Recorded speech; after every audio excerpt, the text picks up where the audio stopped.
You're listening to The KYLO Show, the podcast where we talk about how to keep your love on no matter what and why whole healthy families are going to save the world. And it starts right now. Hello and welcome to The KYLO Show. We are live. That's right. Live. And so we've got a live audience with us, which is just wild that we're able to do it like this. And who would have thought back in, when did we start this? 2020? 21? Somewhere in there. A long time ago is what it feels like that we could be doing this in the form of live. That's so fun. It's awesome. Yeah. We've been working our way up to this. That's true. Yeah, we've been kind of like talking about it and figuring it out, and boom, here we are. We made it. But let's do it. So again, we're really excited for everyone that's joined us here in the studio, and we're looking forward to just tackling your questions and being with you. So thanks again, everyone that's here. Well, let's jump in. Okay. Our first question is from Wendy. Wendy, go ahead and unmute yourself and give us your question.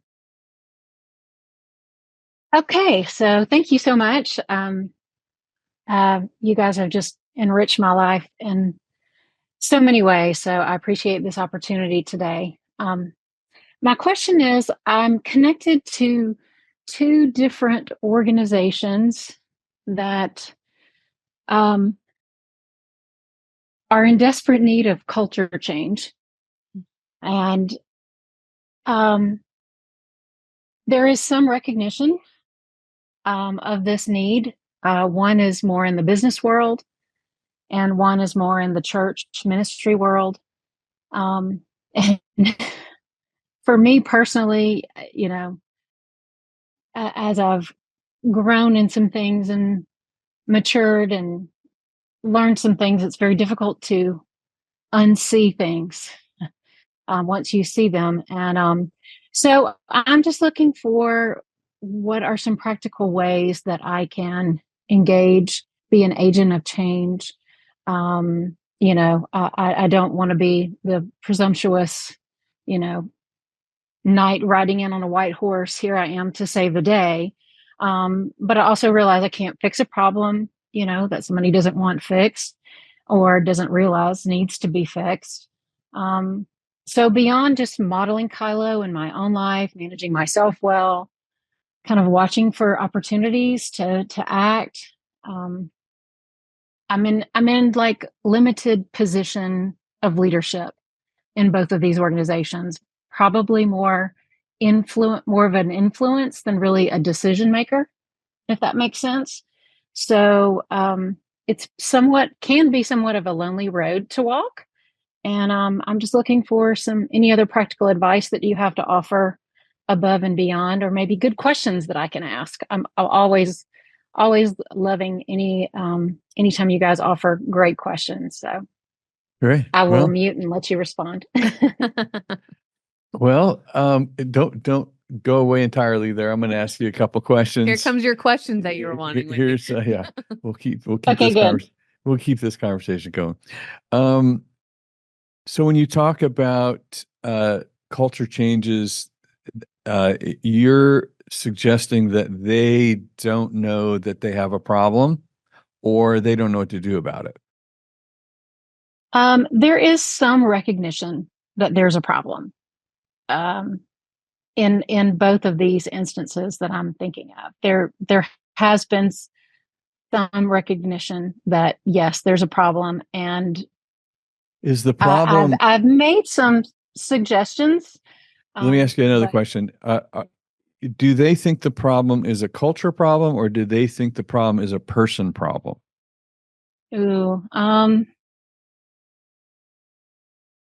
I think that their eyes are being opened, that it is a culture problem, that it's not just isolated to individuals. Mm-hmm. So we can pick either the business or the church one, either one. But okay. What go with the church one? When they think of a culture problem, what exactly would that mean to them? That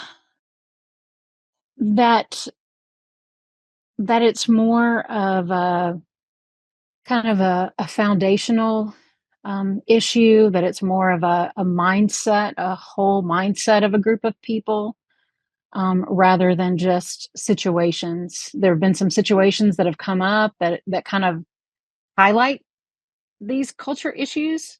Mhm. And so I think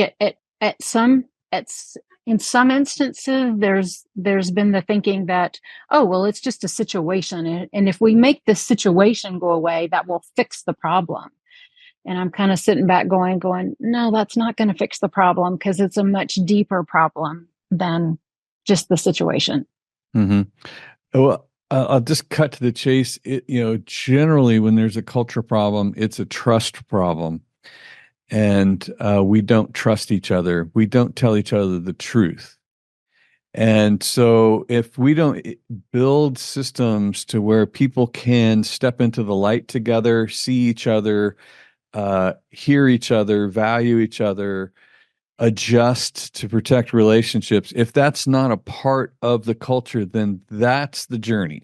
The journey is, how do we get to that place where people can expect to be respected, expect to be powerful, and equally so empower other people and respect other people while we see how different we are, then find credible adjustments to meet the needs that each other has, as well as to protect the relationships. That's the journey of making cultural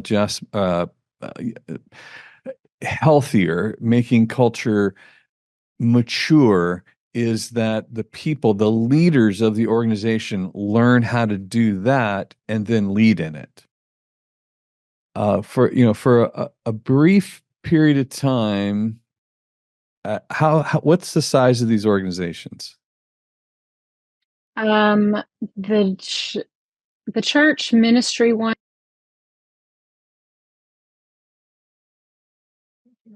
I think we just lost her.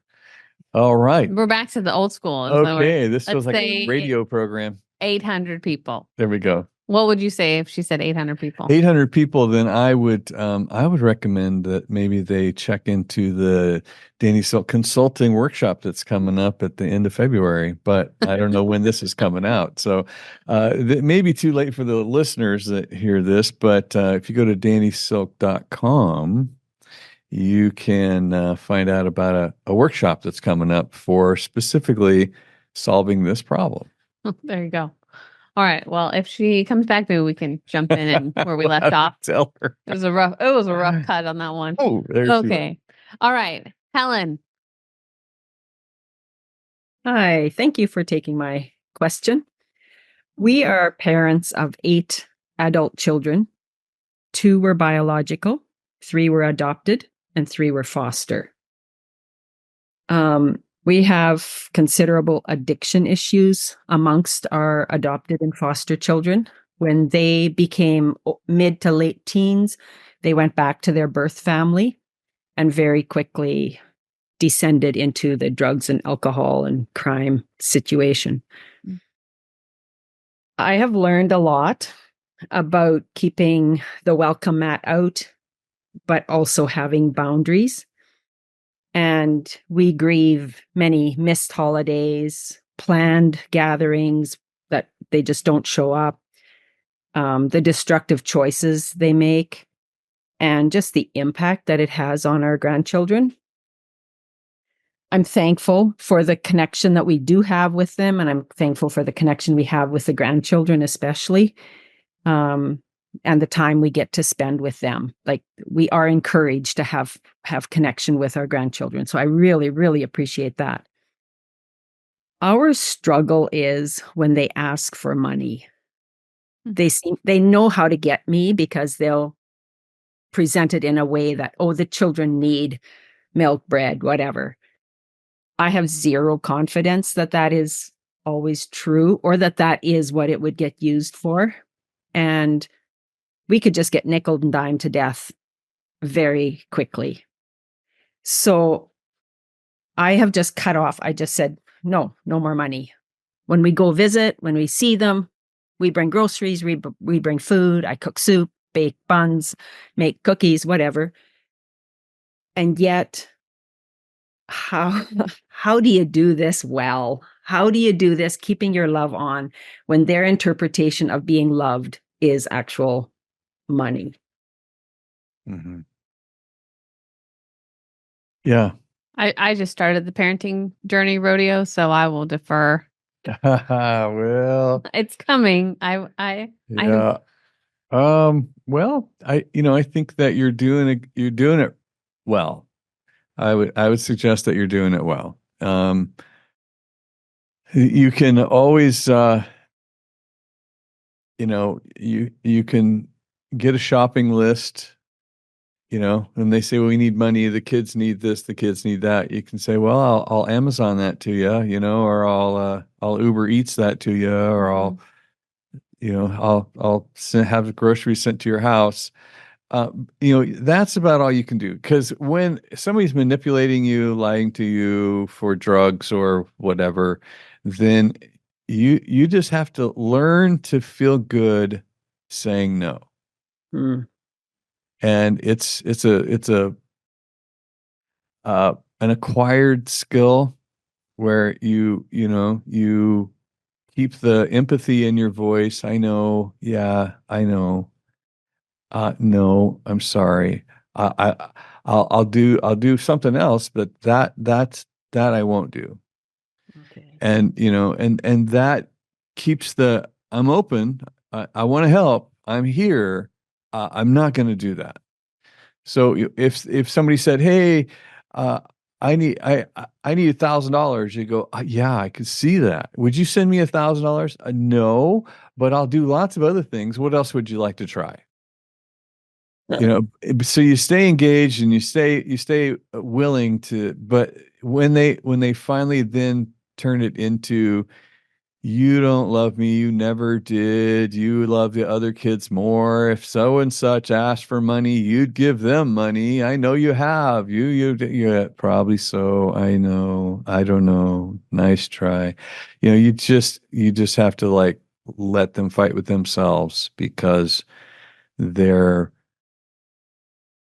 you're not controlling them, and you're not going to let them control you. So you control yourself, and then they'll lose control trying to control you, and eventually they'll circle back and say, I'm sorry for all those mean things I said. I don't mean them. Mm-hmm. We really do want you to come by and buy us groceries and bake stuff like you do. We really do love that. How would it look different? Like, I'm also on the deacon board in our church. And so I'm part of a committee that distributes things for needy people in our community. And we often get calls, and sometimes they're known addicts. Sometimes sometimes it's not as well known. But how can I present this in a way to the rest of our team in such a way that we don't judge, condemn, punish, and make our decisions based on whether we think they need to be punished or not?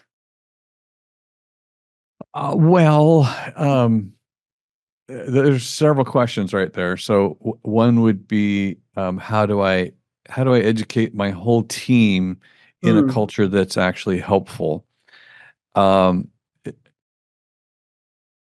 Taking punishment off the table entirely is a smart move, because you're nobody's judge and you're nobody's punisher. So that's just a starting point. There's a book called Toxic Charity. I forget the author's name, but that's a worthy read for people that are involved in serving the community, because it's not always helpful. Sometimes it's downright disrespectful. So it's a very interesting slant on helping community, and what is actually helpful, and what is disempowering and disrespectful.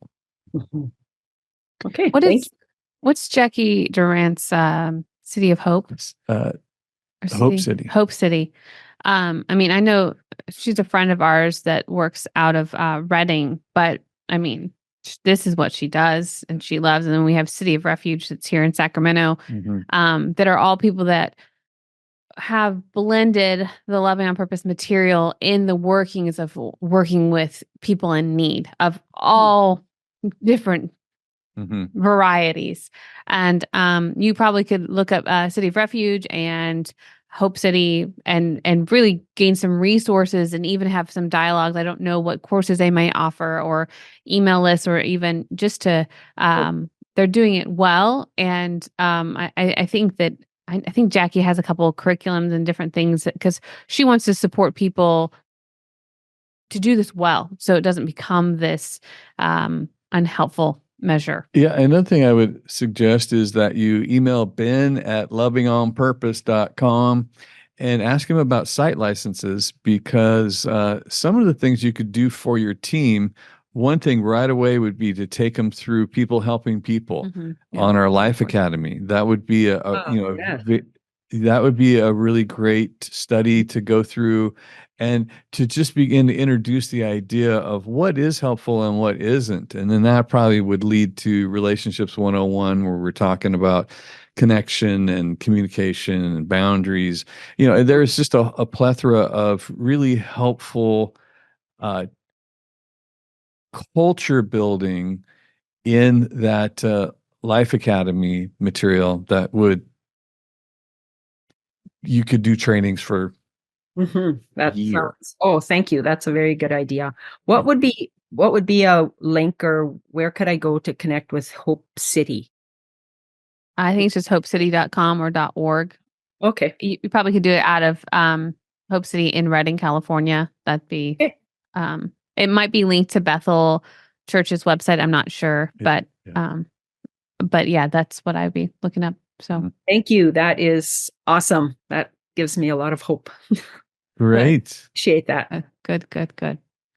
I see Wendy's back on here. Yes. I think it's the same Wendy that was talking before. Is that you, Wendy? Do you want to unmute yourself? Try again? Yes. Yes, it is. I was saying we lost you right at, you were telling us how large the church was. Yeah. And I dropped DannySilk.com as a link to a workshop that I'm doing that maybe either of the leaders from the business and or the church might want to get in on. It's for teams. It's for the leadership teams. It's all explained in that link, but that's pretty much all that you missed, I think. Yeah. And the cliffhanger of how many people are in the church. Yeah.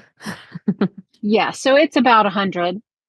Yeah. This might be priced out of their range, but mid to large size groups organizations is usually who I'm working with. Yeah, I was just going to add, you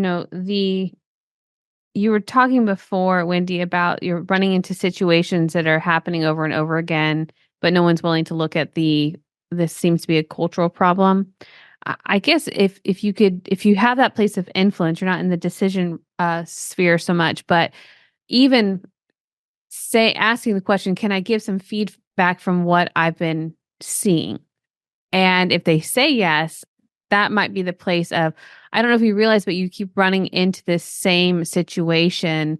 And I'm wondering if it might be an opportunity for us to grow and look at this in a different light than has been. Because that's the one of the questions as far as if they want to grow and ready to grow, them being willing to receive feedback from someone that sounds like they're trusted as far as an influencer could help you decide, these people aren't interested at all in moving forward. And one of the dynamics to pay attention to is that whole triangulation where there's a bad guy. We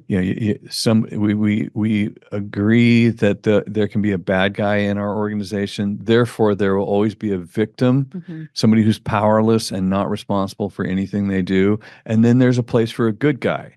And everybody takes turns in these chairs, and it just perpetuates this breakdown of trust and responsibility in our whole culture. So that would be just one dynamic to maybe observe and point out that we've got to heal this irresponsibility cycle of triangulation, or we're gonna protect chaos in our organization. Yeah. Great. Okay. Thank you. You're welcome. Thanks for coming back, Wendy. Yep. Way to go. All right, Dave, are you ready for your question? Absolutely. Thank you so much for doing this, guys.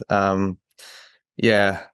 I'm kind of pinching myself, actually, to be honest. Danny, you is actually on my 100 Dreams list, so this kind of counts, but I'm hoping a bit different, but I'm grateful for this. I really am, because I've been previously married. It was really bad, and I was a big part of the problem. That's actually towards the end of that is when Loving on Purpose came into my life. I listened to Loving Kids on Purpose 6 times. I've listened to KYLO 3 or 4, the book, and I think I've missed about 2 episodes of this show. Imperfect Parenting, the whole lot. I've just, it's blessed me so much, to the point where I'm now about to remarry. Which is really cool. So big thank you. And so my beautiful bride to be is more of the spontaneous things, more sort of shorter term planning, that kind of thing. I, on the other hand, I am actually a teacher by trade, and not that necessarily makes me a planner, but I am by nature. I think more longer term and things, which is fine. I think there's strength in both of those things. Guess what I'm after from you guys is maybe even anecdotes you've got about where not necessarily those opposing types of characteristics come together to work successfully well, but even if they're other types of opposite kind of, characteristics within couples that or you yourselves, where you've just made it come together and work through whatever process is required, and even beliefs that I might need to take on that help me to make this successful rather than painful. Awesome. Well, congratulations. Yeah. By the way. Yeah. Very exciting. And that was a hefty list of name dropping. I know. You just checked all the boxes as you went through. He's a KYLO evangelist. He is. That's what we jokingly call all of the people that are just diehard fans, and we're so grateful for you. I would say that, Ben and I fall a little bit in the category of what you're describing as far as more spontaneity, doesn't necessarily need a plan. I like to feel like there's a plan, and I like to feel like I can control the outcome. He's always trying to get me to go somewhere to do something. And great example is a Christmas tree. We already had a Christmas tree, one upstairs and downstairs, but someone gave him a tag to go get a Christmas tree. And he's like, let's go. And I'm like, why? Why would one need to go to get another tree? For the birds. He goes, because it's fun. I said, is it fun to go into the mountains where there's no real plan for no amount of time on a road you don't know? You want to bring me with you to do that? Yeah. Why? Why would this be fun for you? So we now joke. At this point, we're joking at the differences of our makeup. Before, I would be so frustrated and almost consider it disrespectful that Ben would even think to violate my time and space with his spontaneity and on a whim idea, when really this man is searching for fun and memories. Not that I'm not, I just have a different route in getting there. So my biggest suggestion to you, getting married to someone that sounds like your opposite, is probably the gift of learning about yourself and then the gift of learning about them. Because if you know about you really well, you get to communicate really clearly of, oh, that impacts me this way. I experienced that moment this way. Instead of just living offended because I don't even have words for how I'm wired differently. But when I have words for how I'm wired differently, I get to tell you, I think I'm scared by your need for adventure, that you're going to kill us on accident. And he's laughing at me like, I would never kill us on accident. I'm like, I know you would never kill us on accident, but I think in my brain that might happen. And that's why they call it an accident. That's you would put us in that situation. But the other part of the more I actually got to learn who Ben was, understand the reason why he does these things, it actually gave me so much grace and value to make space for him to happen. And my life is better for it. My life is so much better for when Ben gets to be a part of it, when he gets to bring his best self in, and I can go, okay, what's the truth I know? Ben loves me. He wants to protect me. He doesn't want to kill any of the children or cause major accidents or harm. What do I need? Okay, I need a time frame. So we're not out there from dawn to dusk searching for a tree that we don't need. So then I get to tell him, like, I'm all for going for adventure. I'm all for having fun. How about we get a coffee and we come back in no more than 2.5 hours? He goes, I can do that. And then we have a great time. But I've learned Ben, so therefore I know how to value Ben and how to communicate what I need in our differences. So I love self-awareness. I love learning about different people. And the more I know about me, the better I can talk and communicate. And then when I really love people and I really have intimate relationships with them, I want to learn about you. So I get to help you feel successful in my life. Otherwise, I'm the no master. I just say no to everything. I buzzkill. Everything's dead. No. That's what it sounds like. So I don't want to be that. I want to figure out how to have fun with him. But I also want to feel safe. So this is all the tools. This is the DISC, strength binders, Enneagram, Myers-Briggs, strength binders, love languages. Yeah, all that. Any of those kinds of things, unless you think they're from the devil, stay away from those.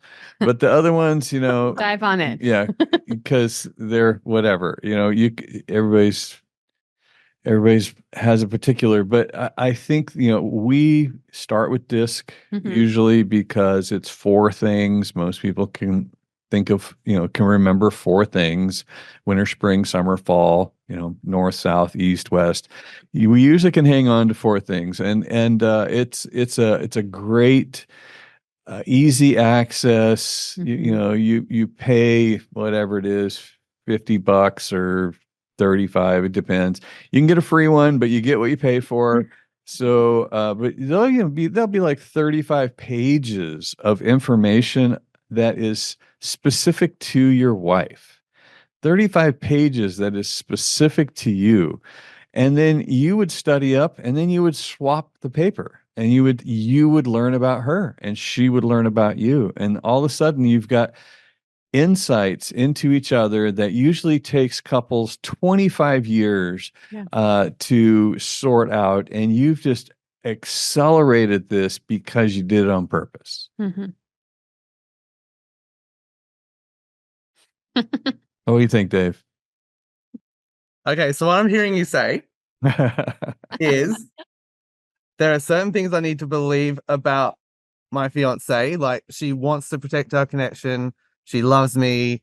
She doesn't want to, hurt me, to make it short.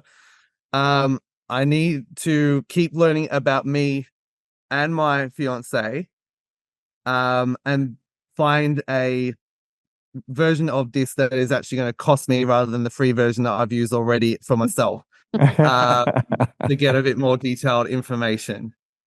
Yeah, you get what you pay for sure. Yeah, for sure. Yeah. The thing about learning about yourself is you're set up to know how to communicate to other people what you need. The clearer you are about what you need, the clearer the person you're with can be about what you need. Yeah.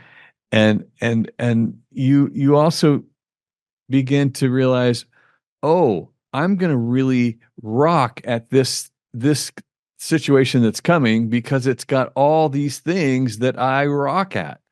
Or I'm about to struggle and my anxiety is going up because I know that what's coming is a bunch of things that play to my weaknesses. I probably should let somebody see me. Mhm. I probably should let them know what I need Yeah. in the frame of support. Or I could just act like a ignorant man and I could just pretend like I have no shortcomings or weaknesses and I don't need anybody's help. And I'll just act anxious and irritated and irritable and everyone will get exactly the wrong message from Oh, me dear. instead of knowing what's going on with me. I feel like Dave might be having slight conviction right now.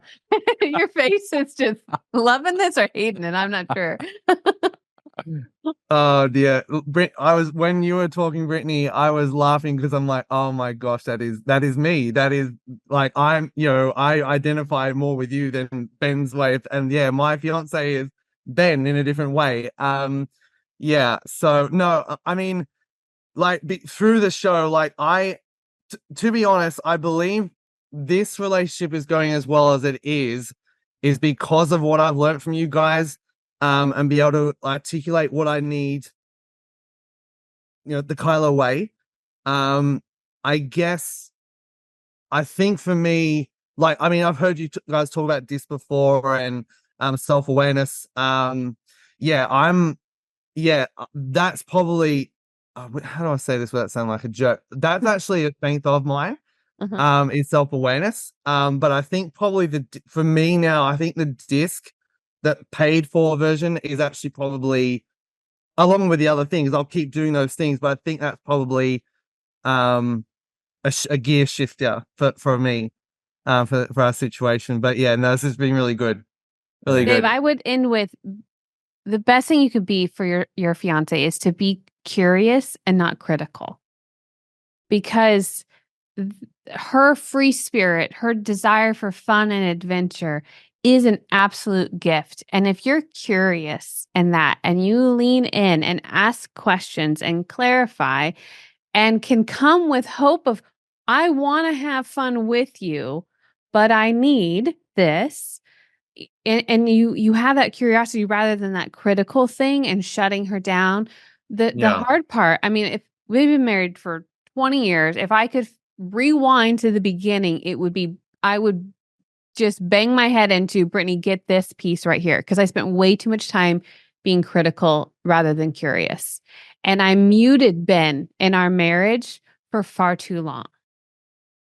And so I would leave you with that is aim to be curious instead of critical. Because if you're like me, Dave, we get ourselves in trouble with this critical thing. So let me help you, save you some time. Yep. I've been there. I've been there before. Yeah. Yes. No, thank you so much, guys. Really appreciate that. Oh, Great. quickly, Ben said you're coming to Australia. We're trying to get ourselves to Australia. Yeah, we've got some Okay. The goal would be this summer. So we still have a few things that we're tying up because we're trying to hit New Zealand first and then there. And but we'll post it on our socials and let everyone know when we're coming and where we're coming. So Perfect. I'll keep an eye out because I'll be there. Awesome.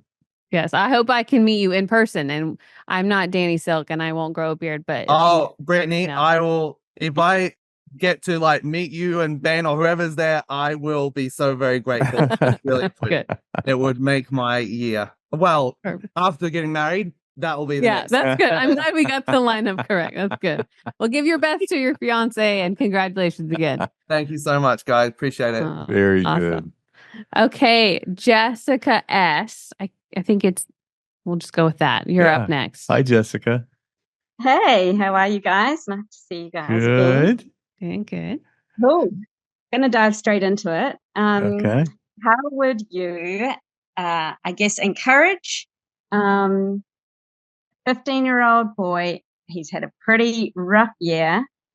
He incredibly driven, and is very close to us once again because of all of the freedom that KYLO has brought. It's pretty awesome. And but his personality on Strength Finders, not his personality disc profile is a DI. Top 5 strengths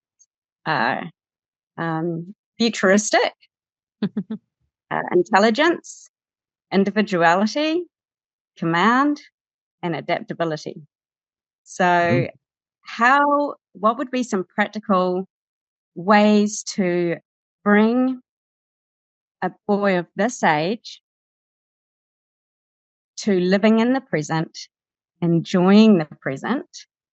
Because the natural tendency is to think negatively about the present and to be scared to enjoy it now because he's already looking and living in the future. Yeah. So, yeah, he's an ace kid, incredible dreams, and really asking heaps of questions about, hey, what would it look like right now? What is the opposite to what you're feeling right now? Or what is the opposite thought to your thought right now about this moment?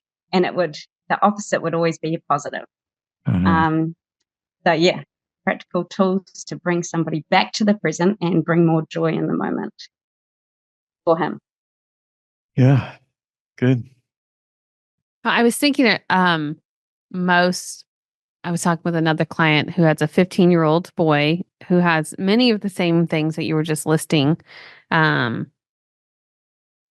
one of the big things that we walked away with is really making sure that they're able to share control. And I know that it sounds like he's not wanting to be so much in the present because he's thinking about the future and trying to get him to enjoy this.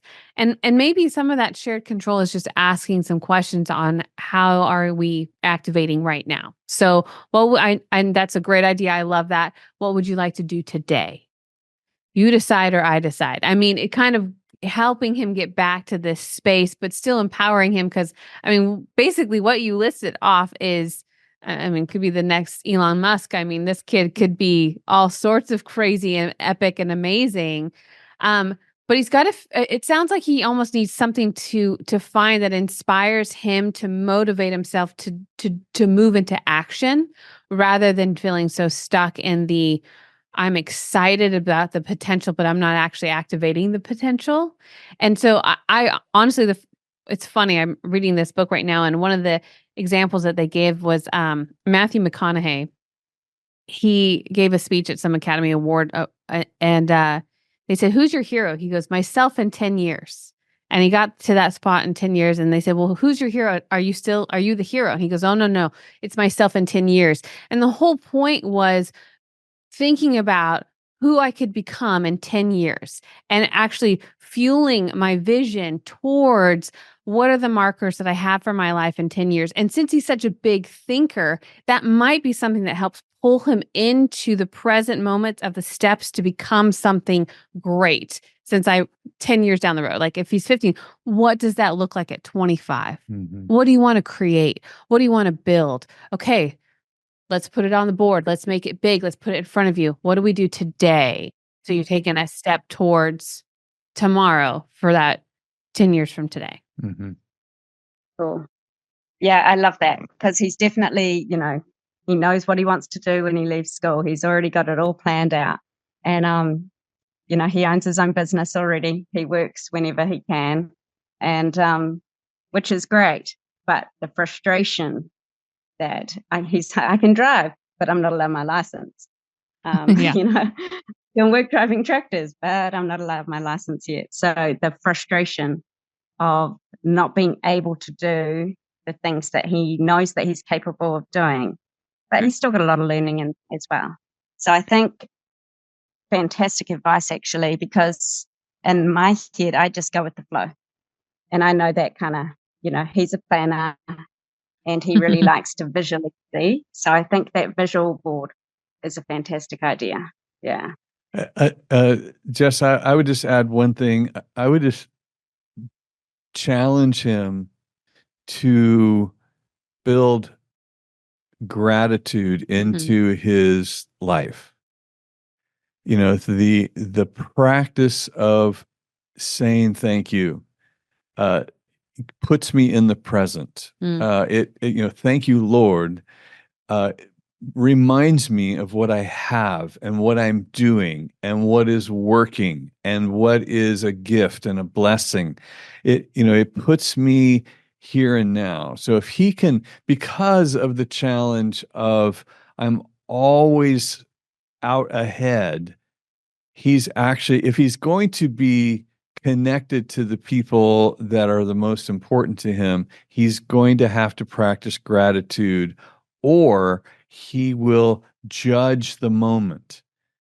He'll stand in judgment of his moments rather than appreciate his moments and miss out on enjoying life, because nothing measures up. Nothing's as good as it could be. Nothing's as good as my plans. Nothing's as good as I've designed it in the future, which means he never actually experiences anything that he enjoys because he's never there.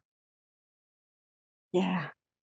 Yeah. That's hit the nail on the head 100%. That gratitude is, we come together every night and we have the 3 things that we're most grateful for.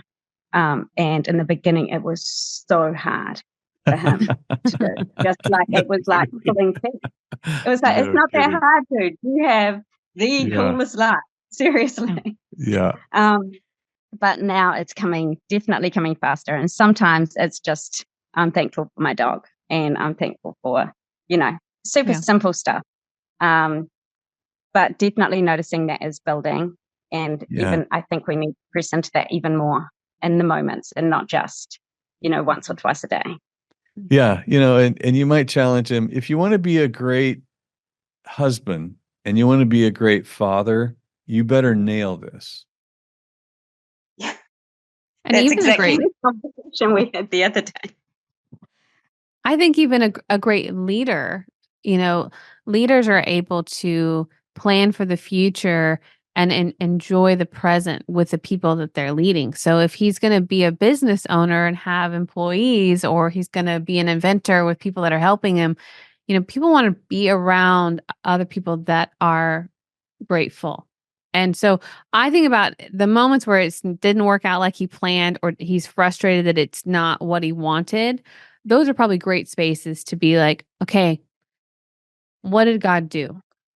What can we take away from this hard, rough moment? I mean, I remember the first time we got horrible feedback. We thought it was horrible feedback as a team. We did something, it was the worst feedback. And you asked us, what can you hear in this? And I was like, you're insane. You want us to look at this horrible thing and find something that good? Crazy. She's just angry. She's just a mean lady. But it gave me a different view of leaning in to see something good in what felt like absolute wrong or bad. And I think that has just stayed with me since that moment. I was expected to be defended and protected from all the rights that I felt. But I would say as he's growing, especially he's such a smart kid, and he's probably more mature in different areas than his peers. And so that irritation and frustration could arise, challenging him back to this space of, so what was good? And that's probably going to be hard for a little while. No, I'm trying to tell you nothing was good. I bet you there was something good. Oh my gosh, Mom, please don't make me do this. But it's a really great practice. So I do love that. Yeah. Great question. Yes, it was so good. Thank you so much, Jessica. Thanks, guys. So appreciate it. All right. Well, that filled our 45 minutes again. Okay. Because it's so much fun. And guys, thanks so much for joining us, our live audience. We are having a great time with you. Yeah. And we are enjoying this. So keep sticking around with us on the KYLO Show. You never know what's going to happen. We have great conversations with a live studio audience on our big TV here. And remember, whole healthy families are going to save the world. We'll see you next time on the KYLO Show. Thanks for listening. Never miss an episode of The KYLO Show by subscribing to Apple Podcasts, Spotify, or watch us on the Loving on Purpose YouTube channel. Don't forget to submit your questions and testimonies to thekyloshow.com.